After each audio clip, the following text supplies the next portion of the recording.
Hello friend, নমস্কার। আমি আলপনা বলছি। বড়দেরকে প্রণাম জানাই, ছোটোদেরকে ভালোবাসা জানাই।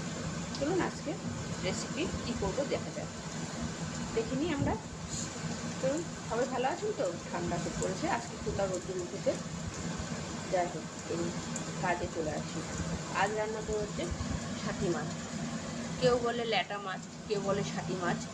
হ্যাঁ, আজ করবো ছাটি মাছ। আলু, পেঁয়াজকলি, টমেটো, ধনেপাতা দিয়ে মাখা মাখা ঝোল। তার জন্য কী মশলা লাগে? আমার কাছে রোজকার মতন ঘরোয়া মশলা। এখানে একটু লঙ্কার গুঁড়া দিয়েছি। লঙ্কার গুঁড়াটা তো অপশনাল, আমিও সবসময় দিই না, যেহেতু আছে তাই দিলাম।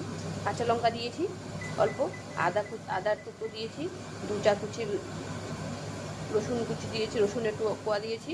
আর মশলার মধ্যে এখানে একটু সর্ষে নিয়েছি, যেহেতু ছাটি মাছ, এর জন্য সর্ষেটা দিয়ে খুব ভালো লাগবে। সর্ষে নিয়েছি, জিরের গুঁড়ো, ধনের গুঁড়ো। চলুন আমি এগুলো সব দিয়ে পেস্ট করে নেব। আজ একটু কল্লা দিয়ে ভালো করে বেশি করে পেঁয়াজ দিয়ে ভাজা করে দিলাম। মাছটা সবটাই দিয়ে দিলাম একসঙ্গে। আমরা দুজনের জন্য রান্না করি, মাছটাকে লাল করে ভেজে নেব। আমি যাই রান্না করি না কেন দুজনের জন্য করি, কারণ আমরা দুজন মানুষ তাই। মাছের মধ্যে জিরে, শুকনো লঙ্কা, তেজপাতা সম্বাদ দিব। এখানে আমি পেঁয়াজকলি, আলু আর মাছ ভেজে নিই। টমেটোটা দিয়ে দিলাম, ধনে পাতাটা দিয়ে দিলাম, পরিমাণ মতন হলুদ দিয়ে দিলাম, স্বাদ মতন লবণ দিয়ে দিলাম। এটা একটু হালকা ভাজা ভাজা হলেই আমি এইটা পেস্টটা দিয়ে দেবো মশলার। পেঁয়াজটা দিতে ভুলে গেছিলাম, পেঁয়াজটা দিয়ে দিলাম, ছোট্ট একটা পেঁয়াজ দিলাম। পেঁয়াজ যেহেতু দিয়েছি, খুব ভাজা না হলে ভালো লাগবে না, তার জন্য ভেজে তারপরে মশলাটা দিব। এবার মশলা পেস্টটা দিয়ে দেবো, খুব ভালো করে কষবো, তেল না দেওয়া। আলু আর পেঁয়াজকলিটা দিয়ে দিলাম, এবার মশলার সঙ্গে ভালো করে কষে নেব। আরও 1 মিনিটের মতন কষবো। মশলাটা আমার কষা হয়ে গেল, এবার আমি জল দিয়ে দেবো। বেশি আর কষবো না, যেহেতু সর্ষা আছে ওর জন্য বেশি কষবো না।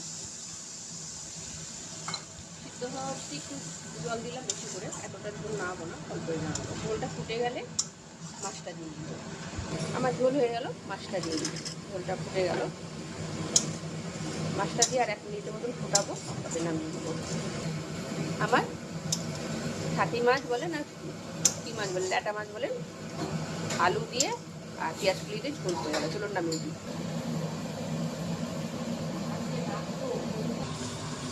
আমার শোল মাছের আলু দিয়ে দিয়ে পেঁয়াজকলি, ধনেপাতা, টমেটো দিয়ে ঝোল হয়ে গেল।